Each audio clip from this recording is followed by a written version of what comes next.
Sahabat Oase Rohani Katolik yang terkasih, apa kabar Anda hari ini? Salam damai. Semoga para sahabat beserta orang-orang terkasih selalu dalam keadaan baik, penuh semangat, dan juga untuk para sahabat yang mungkin sedang mengalami persoalan, dapat tetap memiliki pengharapan dan sukacita di dalam Tuhan. Senang sekali pada kesempatan kali ini kita dapat berjumpa kembali dalam program Oase Rohani Katolik pada hari ini, hari biasa, Minggu ke-34. Bersama saya, Giovanna Sagita dan Romo yang sudah hadir untuk menjadi narasumber kita hari ini, Romo Antonius Dwi Cahyono SVD. Baiklah para sahabat, mari kita sapa Romo terlebih dahulu. Romo Cahyo, apa kabar Romo? Baik semuanya, terima kasih atas kesempatan kita bisa berjumpa kembali bersama ini. Iya Romo, puji Tuhan. Semoga selalu lancar dan terberkati ya Romo dalam setiap karya Romo. Ya, oke, kita semua ya. Iya, baiklah sahabat Oase Rohani Katolik yang terkasih, sebelum memulai permenungan iman kita hari ini, mari kita siapkan hati, kita akan mengawalinya dengan doa pembuka untuk memohon tuntunan Roh Kudus agar kita peka mendengarkan sabda Tuhan yang akan dipimpin oleh Romo. Silakan Romo. Mari kita berdoa. Dalam nama Bapa dan Putra dan Roh Kudus. Amin. Allah Tritunggal yang Maha Kudus, Bapa, Putra, dan Roh Kudus, di dalam kasih-Mu kami semua manusia telah Engkau ciptakan seturut dengan citra-Mu. Akan tetapi, karena kebebasan, kami semua manusia terjerumus di dalam dosa yang telah menyesatkan jalan hidup kami. Oleh karena itu, tolonglah kami, ya Tuhan, supaya kami juga tidak terlena di dalam mengejar hasrat diri yang tidak bertepi ini. Arahkanlah diri kami kepada hati-Mu yang penuh belas kasih, sehingga senantiasa beroleh kekuatan untuk bisa kembali kepadamu. Demi Yesus Kristus, Putra-Mu Tuhan dan pengantara kami yang bersama dengan Dikau dalam persatuan Roh Kudus Allah sepanjang segala masa. Amin. Dalam nama Bapa dan Putra dan Roh Kudus. Amin. Amin. Sahabat Oase Rohani Katolik yang terkasih, bacaan liturgi kita hari ini akan diambil dari Nubuat Daniel dan bacaan Injil dari Injil Lukas. Baiklah, mari kita mulai permenungan iman kita hari ini. Antifon pembuka. Semua manusia, luhurkanlah Tuhan, pujilah dan luhurkanlah Dia selama-lamanya. Semua hamba Tuhan, luhurkanlah Tuhan, pujilah dan luhurkanlah Dia selama-lamanya. Bacaan pertama, bacaan dari Nubuat Daniel. Aku, Daniel, terharu karena penglihatan yang kualami, dan hatiku sangat gelisah oleh karena penglihatan yang telah kulihat. Maka aku mendekati salah seorang yang berdiri di sana, dan aku minta penjelasan tentang semuanya itu. Maka berkatalah ia kepadaku dan memberitahukan maknanya. Keempat ekor binatang besar itu ialah 4 raja yang akan muncul dari dalam bumi. Sesudah itu, orang-orang kudus milik Yang Maha Tinggi akan menerima pemerintahan, dan mereka akan memegang pemerintahan itu sampai selama-lamanya. Lalu, aku ingin mendapat penjelasan tentang binatang yang keempat, yang berbeda dengan binatang-binatang lainnya. Binatang itu sangat menakutkan, bergigi besi, dan berkuku tembaga.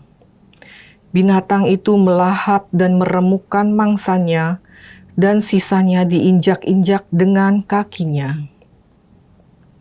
Aku juga ingin mendapat penjelasan tentang ke-10 tanduk yang ada pada kepalanya, dan tentang tanduk yang lain, yakni tanduk yang mempunyai mata serta mulut yang menyombong. yang tumbuh sehingga patahlah 3 tanduk terdahulu, serta tampaknya lebih besar daripada semua tanduk yang sudah ada. Tanduk itulah yang kulihat berperang melawan orang-orang kudus dan mengalahkan mereka, sampai yang lanjut usia datang dan keadilan diberikan kepada orang-orang kudus milik Yang Maha Tinggi. Dan datanglah waktunya orang-orang kudus itu memegang pemerintahan. Maka demikianlah katanya, binatang yang keempat itu ialah kerajaan keempat yang akan ada di bumi. Dan yang berbeda dengan segala kerajaan lain, ia akan menelan seluruh bumi, menginjak-injaknya dan meremukannya. Ke-10 tanduk itu ialah ke-10 raja yang muncul dari kerajaan itu. Sesudah mereka akan muncul seorang raja. Dia berbeda dengan raja-raja yang terdahulu dan akan merendahkan 3 raja. Ia akan mengucapkan kata-kata yang menentang Yang Maha Tinggi dan akan menganiaya orang-orang kudus milik Yang Maha Tinggi. Ia berusaha untuk mengubah waktu dan hukum, dan mereka akan diserahkan ke dalam tangannya selama 1 masa dan 2 masa dan setengah masa. Lalu majelis pengadilan akan bersidang. Kekuasaan akan dicabut dari raja itu. Ia akan dimusnahkan dan dihancurkan sampai lenyap. Maka pemerintahan, kekuasaan, dan keagungan semua kerajaan di bawah langit akan diberikan kepada orang-orang kudus umat Allah yang Maha Tinggi. Pemerintahan mereka adalah pemerintahan yang kekal, segala kekuasaan akan mengabdi dan patuh kepada mereka. Demikianlah sabda Tuhan. Syukur kepada Allah. Marilah kita tanggapi bacaan pertama dengan Mazmur tanggapan. Pujilah dan luhurkanlah Dia selama-lamanya. Pujilah dan luhurkanlah Dia selama-lamanya. Pujilah Tuhan, hai anak-anak manusia. Pujilah dan luhurkanlah Dia selama-lamanya. Pujilah Tuhan, hai umat Israel. Pujilah dan luhurkanlah Dia selama-lamanya. Pujilah Tuhan, hai para imam Tuhan. Pujilah dan luhurkanlah Dia selama-lamanya. Pujilah Tuhan, hai para hamba Tuhan. Pujilah dan luhurkanlah Dia selama-lamanya. Pujilah Tuhan, hai roh dan jiwa orang-orang benar. Pujilah dan luhurkanlah Dia selama-lamanya. Pujilah Tuhan, hai semua yang mursid dan rendah hati. Pujilah dan luhurkanlah Dia selama-lamanya. Baiklah sahabat Oase Rohani Katolik yang terkasih, sekarang marilah kita siapkan hati dan budi kita untuk mendengarkan bacaan Injil yang akan diawali dengan bait pengantar Injil oleh Romo. Haleluya, haleluya, haleluya. Haleluya, haleluya, haleluya. Berjaga-jaga dan berdoalah selalu, agar kalian layak berdiri di hadapan Anak Manusia. Haleluya, haleluya, haleluya. Tuhan bersamamu. Dan bersama rohmu. Inilah Injil suci menurut Santo Lukas. Dimuliakanlah Tuhan. Pada waktu itu, Yesus berkata kepada murid-muridnya, "Jagalah dirimu, jangan sampai hatimu syarat dengan pesta pora dan kemabukan, serta kepentingan-kepentingan duniawi, dan jangan sampai hari Tuhan tiba-tiba datang jatuh ke atas dirimu seperti suatu jerat. sebab ia akan menimpa semua penduduk bumi ini. Berjaga-jagalah senantiasa sambil berdoa, agar kalian mendapat kekuatan untuk luput dari semua yang akan terjadi itu, dan agar kalian tahan berdiri di hadapan Anak Manusia. Demikianlah sabda Tuhan. Terpujilah Kristus. Baiklah Romo dan juga sahabat Oase Rohani Katolik yang terkasih, kita sudah mendengarkan bacaan liturgi kita hari ini. Nah Romo, kalau kita lihat di bacaan pertama ya Romo ya, dari nubuat Daniel, itu kan ada seperti nubuat atau penglihatan begitu ya Romo ya. Itu ada digambarkan macam-macam simbol, ada 4 binatang besar yang lanjut usia, dan juga orang-orang kudus umat Allah yang maha tinggi. Itu dari bacaan pertama, kira-kira Tuhan hendak berpesan apa Romo untuk kita? Ya, baik sahabat Oase Rohani Katolik yang terkasih. Dalam kehidupan tentu saja kita mengenal kehidupan dari zaman ke zaman, masa ke masa, dan kita sebagai manusia tentu saja tidak hidup seorang diri. Kita selalu masuk dalam sebuah komunitas. Komunitas terkecil kita adalah keluarga, lalu kemudian ada masyarakat, lalu kemudian paling tidak kita sudah mengenal tentang kita hidup dalam sebuah negara, ya, atau kalau zaman dulu kerajaan. Jadi kita tetap hidup sebagai kumpulan manusia yang membentuk sebuah komunitas bersama, ya. Nah, di dalam pola hidup zaman dulu, atau kalau kita mau melihat cara hidup binatang, biasanya mereka yang kuat, maka dia yang akan menjadi pemimpin. Ya, jadi itu pola-pola dasar kehidupan, bahwa yang kuat dia akan memimpin. Hukum rimba begitu ya Romo ya. Yang lebih lemah. Yang lebih lemah. Ya, jadi kurang lebih seperti itu. Nah, pada zaman-zaman dahulu juga demikian. Siapa yang kuat, maka dia yang akan menjadi penguasa. Ya, jadi penguasa. Nah, tapi dalam perjalanan hidup, dalam proses kehidupan, tentu saja kembali lagi para pemimpin itu juga diingatkan tentang bahwa mereka juga harus memperhatikan mereka yang lemah dan seterusnya, yang disebut sebagai rakyatnya. Ya, jadi itu.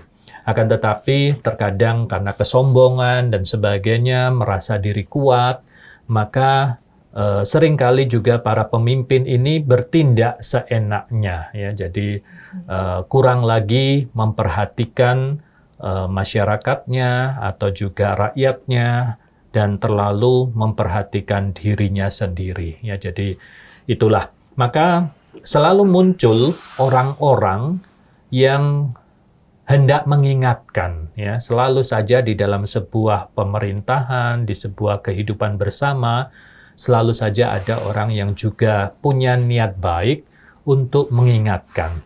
Maka Daniel termasuk orang pilihan Tuhan yang dipanggil untuk mengingatkan, dan dia hadir dalam pribadi orang yang bisa melihat tentang masa depan, ya, kurang lebih demikian. Nubuat itu kurang lebih mau menggambarkan tentang apa yang akan kira-kira terjadi kalau kita tidak melakukan perubahan-perubahan dan tidak melakukan pertobatan-pertobatan, ya. Jadi tentang vision atau tentang sesuatu yang bisa dia tangkap. Orang-orang tertentu saja yang bisa menangkapnya, ya. Jadi mungkin kalau kita dulu pernah mengalami sebuah kemajuan teknologi, ya, kalau sekarang mungkin sangat jarang, ya, bahwa televisi kita itu terputus-putus macam begitu. Kalau dulu kita masih sering melihat televisi, lalu kita sedang nonton, tapi kemudian entah itu kabur, entah itu terpotong-potong, jadi tidak Gangguan lancar. sinyal Ya, ya Romo. ya jadi kurang lebih seperti itu. Nah, yang punya sinyal kuat biasanya lancar-lancar saja, tapi kalau yang tidak ya akan terputus-putus. Nah, para nabi kurang lebih dia punya sinyal yang kuat, jadi dia sedikit punya gambaran yang lebih jelas begitu tentang apa yang akan terjadi gitu. Dan itulah sebabnya tidak semua orang bisa melihat hal-hal yang demikian, hanya orang khusus, dan Nabi Daniel memiliki kekhususan dan dia menjadi alat Tuhan untuk mengingatkan para penguasa pada masa itu. Ya, jadi maka di situ digambarkan tentang ada 4 ekor binatang besar dan sebagainya. Jadi bisa juga digambarkan, saya sendiri tidak terlalu menguasai tentang tafsir kitab Daniel secara detail, tetapi paling tidak kita bisa memaknai atau mengambil hikmat dari apa yang disampaikan oleh nubuat Daniel ini. Ya, jadi bahwa bisa jadi bahwa sebuah kerajaan bisa juga, sebuah kerajaan itu pasti ada sekelilingnya juga ada kerajaan-kerajaan lain gitu. Jadi ya kita hidup dengan kenyataan sekarang saja bahwa kita negara Indonesia, pasti di sebelah kanan kiri tetangga kita juga ada negara-negara lain gitu ya. Jadi itu kenyataan yang sebenarnya mau diingatkan oleh Nabi Daniel.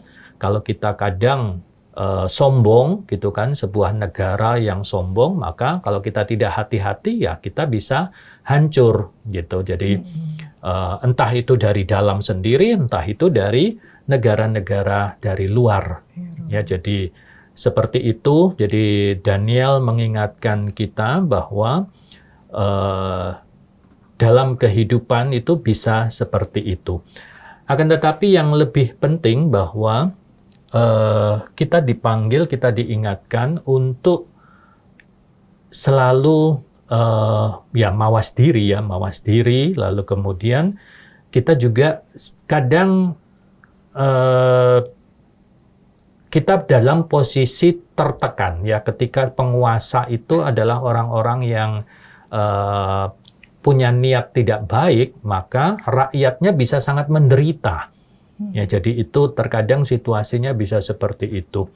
Nah, Daniel mengingatkan para penguasa supaya mulai mengubah, memperbaiki diri, karena kalau tidak, ya semakin lama nanti akan hancur dan seterusnya. Maka di situ digambarkan juga ada simbol-simbol besi, ya. Jadi di situ gigi besi, lalu kuku tembaga, itu artinya suatu gambaran ketika penguasa menggunakan kekuatannya. Jadi itu sebenarnya simbol-simbol yang dimunculkan, ya, tetapi dan itu bisa membuat rakyatnya sangat menderita. Ya, ada begitu banyak penderitaan yang harus dialami.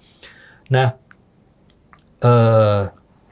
memang Nabi Daniel tentu saja mengingatkan penguasa supaya bisa memperbaiki, dan lalu kemudian bagi rakyat yang menderita juga selalu diberikan harapan gitu. Jadi bahwa nanti sesuatu yang baik akan muncul gitu, dan dia akan mengalahkan gitu. Jadi ada juga tadi kita dapat orang-orang kudus, ya, milik yang maha tinggi, dia akan muncul. Nah, jadi di situ gambaran bahwa bagaimanapun juga nanti yang akan menguasai, walaupun prosesnya lama, tetapi bahwa kejahatan itu tidak akan pernah bisa menang, gitu, istilahnya semacam begitu. Jadi maka ya itulah yang seringkali kita dapat atau kita buat, manusia buat dalam film-film atau apa segala macam. Biasanya ya akhirnya walaupun ada banyak sekali kejahatan, kekerasan dan sebagainya, tetapi sesuatu yang baik selalu di akhirnya akan bisa menguasai, Dan itulah yang senantiasa harus kita harapkan. Itu kurang lebih gambaran tentang secara umum tentang nubuat Daniel. Begitu. Iya, iya sangat menarik ya Romo ya dari penjelasan Romo tadi tentang Nabi Daniel yang mendapat nubuat yang dipakai oleh Allah ya Romo ya untuk bisa menyampaikan mungkin teguran atau peringatan kepada penguasa ya Romo. Ya. Berbicara tentang penguasa itu mungkin sedikit relate juga dengan kehidupan masyarakat di Indonesia sekarang ini ya Romo ya, Ya. yang sebentar lagi menghadapi pemilihan umum. Ya, kemudian Romo, tadi kan di Alkitab di bacaan pertama juga disebutkan binatang besar yang keempat itu yang digambarkan seperti penguasa yang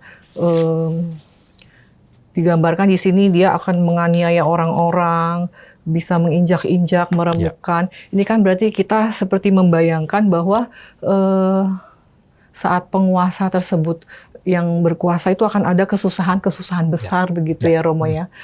Akan tetapi di sini tentunya kita juga diberi pesan bahwa tetap umat Allah yang Maha Tinggi tetap yang akan menang. Berarti tetap akhirnya Allah yang Maha Kuasa tetap menuntun kita tetap tidak membiarkan umatnya dalam penderitaan ya Romo. Ya, jadi memang ya kembali lagi memang itu ada bisa jadi dalam satu visionnya nubuat Daniel akan muncul penguasa yang bisa sangat bengis ya, sangat benar-benar ya dalam kenyataan seperti yang kita lihat akhir-akhir ini misalkan ketika terjadi peperangan ya dan sebagainya, rakyat-rakyat kecil yang ya sebenarnya kehidupan biasa saja tetapi akhirnya dia tiba-tiba kena runtuhan bom gitu kan, bangunan-bangunan dan sebagainya. Dan ya bagi masyarakat kecil itu, orang-orang sipil, itu adalah sebuah penderitaan yang luar biasa ya dan trauma yang sangat dahsyat gitu ya. Jadi dan itu penderitaan yang mungkin akan seumur hidup dia tanggung gitu ya. Nah, itulah kurang lebih ketika penguasa-penguasa menggunakan tangan besinya ya. Jadi kalau mereka hanya memikirkan dirinya sendiri, tidak terlalu memikirkan rakyatnya ya atau bahkan manusia pada umumnya ya, maka hal-hal yang demikian pasti akan terjadi.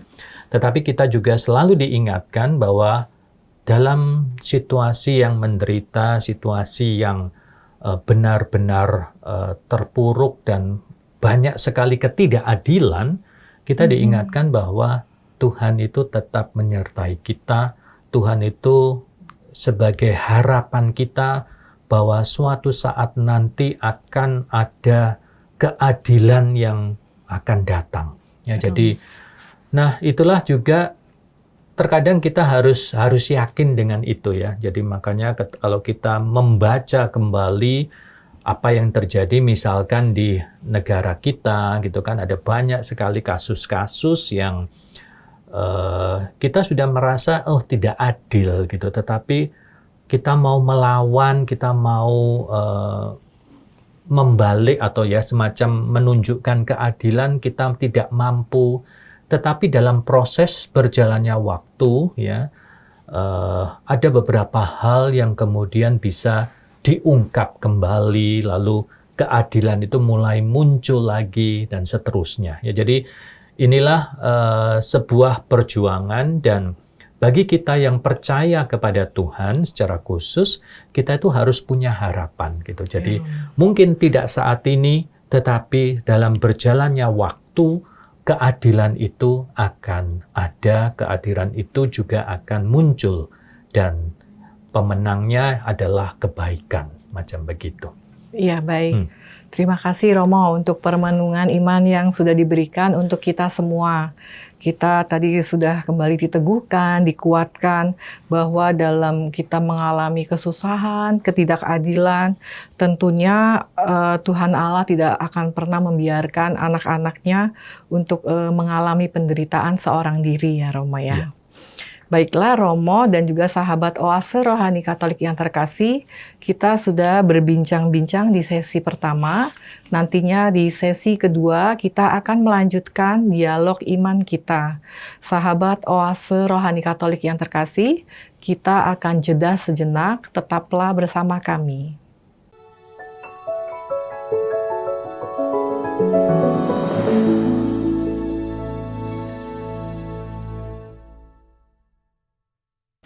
Sahabat Oase Rohani Katolik yang terkasih, marilah kita lanjutkan permenungan iman kita pada sesi kedua ini. Masih bersama Romo Antonius Dwi Cahyono SVD dan saya Giovanna Sagita. Sebelum kita melanjutkan dialog iman kita, kembali kami menyampaikan informasi bagi para sahabat yang mungkin ingin berkirim saran, masukan, maupun sharing iman, dapat dikirimkan melalui alamat email orkkaj2021@gmail.com ataupun melalui nomor WhatsApp 0881 0251 33438. Baiklah Romo, kita akan melanjutkan bincang-bincang kita di sesi kedua Romo. Iya, baik. Setelah tadi di sesi pertama kan Romo sudah menjelaskan tentang bacaan pertama ya Romo ya. Ya. Di sesi kedua ini kira-kira ada pesan apa Romo dari bacaan Injil? Ya, baik.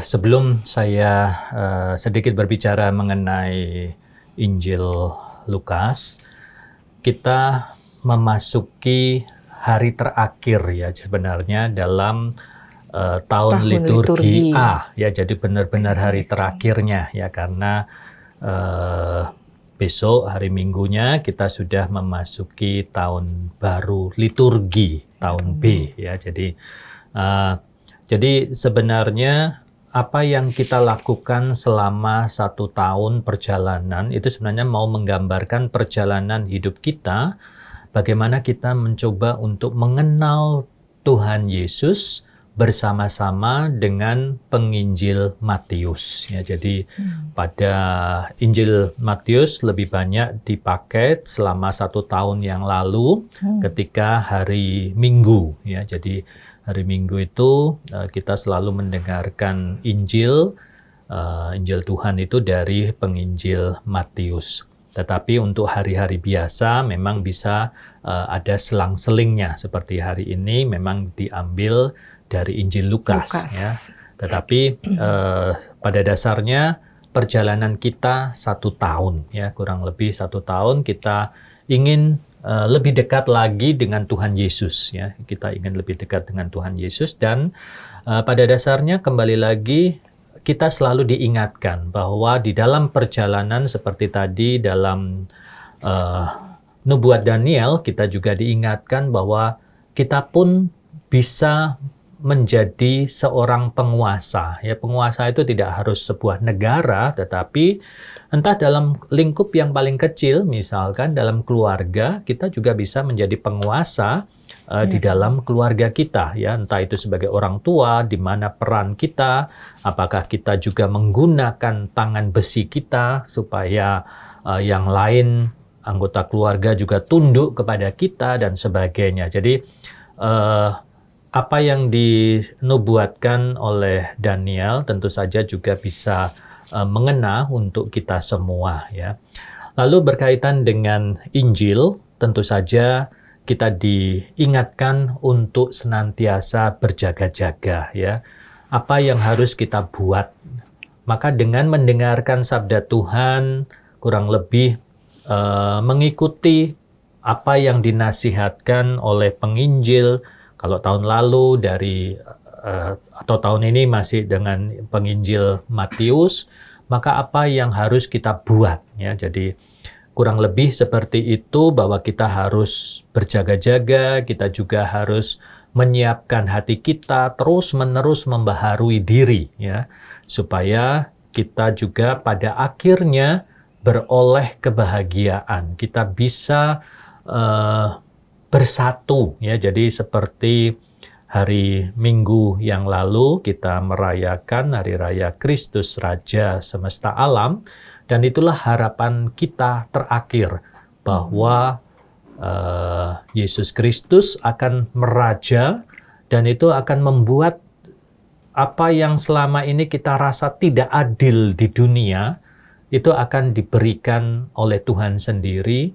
Dan ketika Tuhan sendiri yang meraja, Tuhan sendiri yang menjadi penguasa, maka tentu saja keadilan akan terjadi pada waktu itu.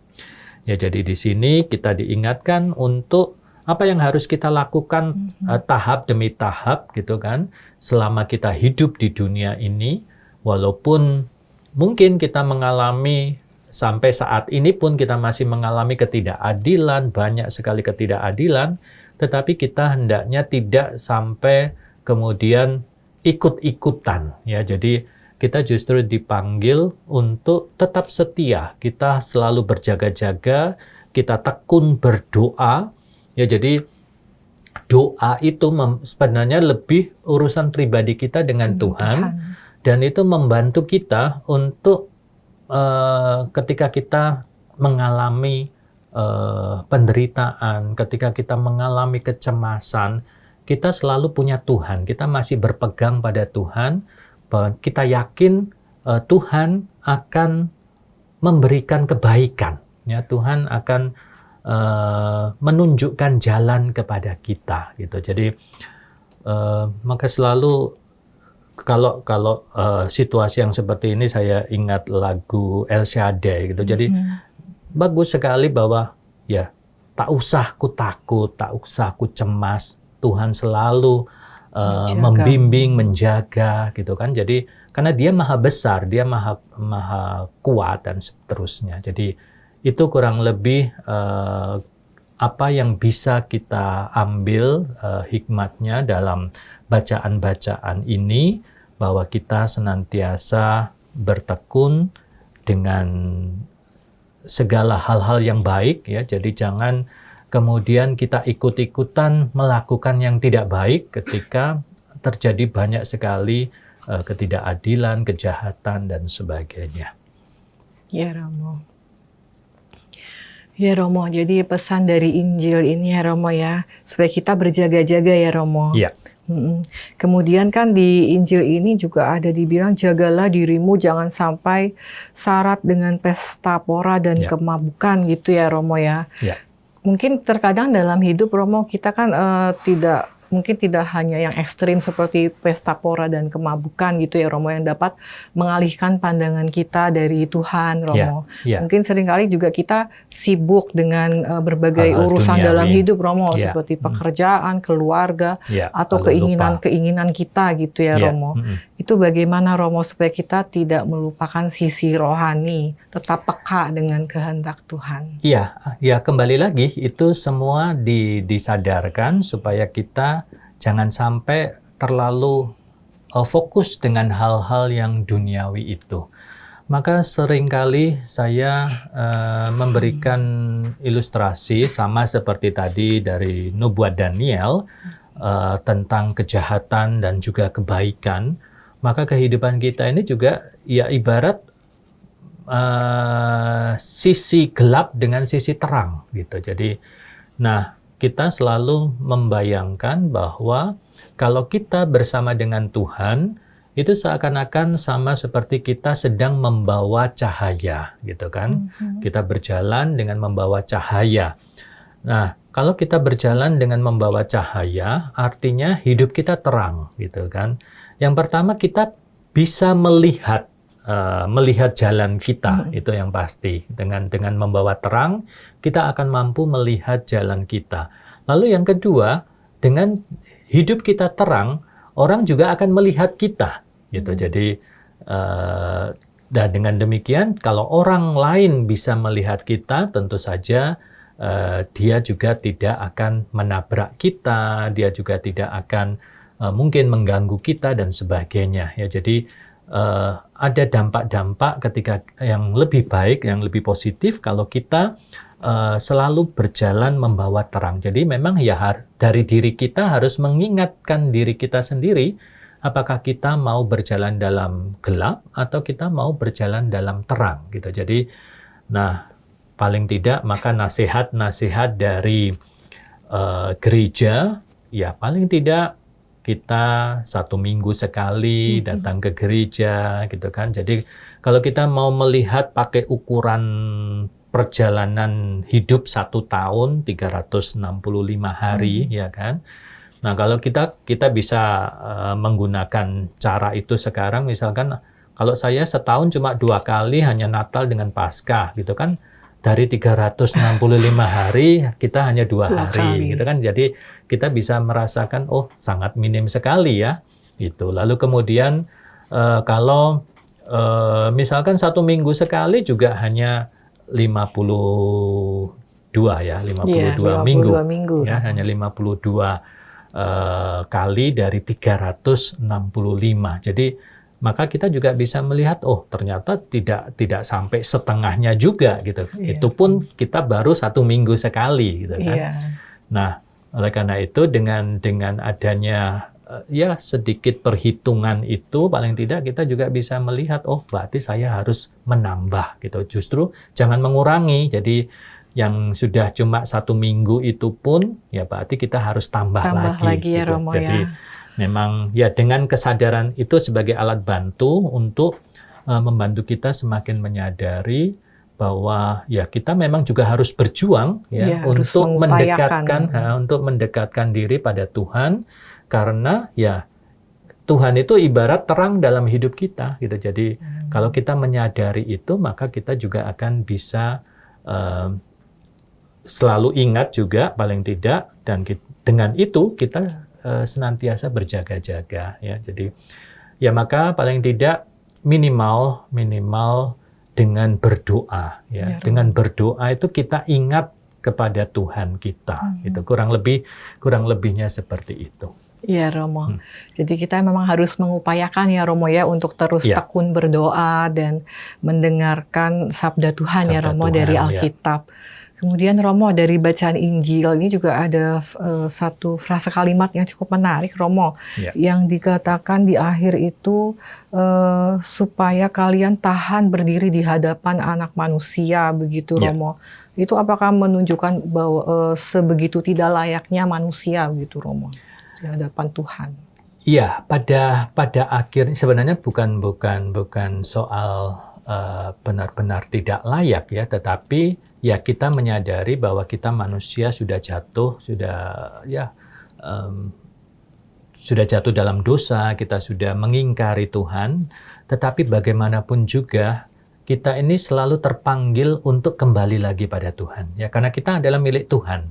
Maka secara naluri, secara alami itu juga kita pasti ingin kembali kepada Tuhan, tetapi memang ketika kita sudah jauh sekali di hadapan Tuhan, untuk kembali itu pasti sulit, semakin sulit gitu, karena ya rintangannya hati banyak. Nuraninya sudah nggak mendengar lagi Romo.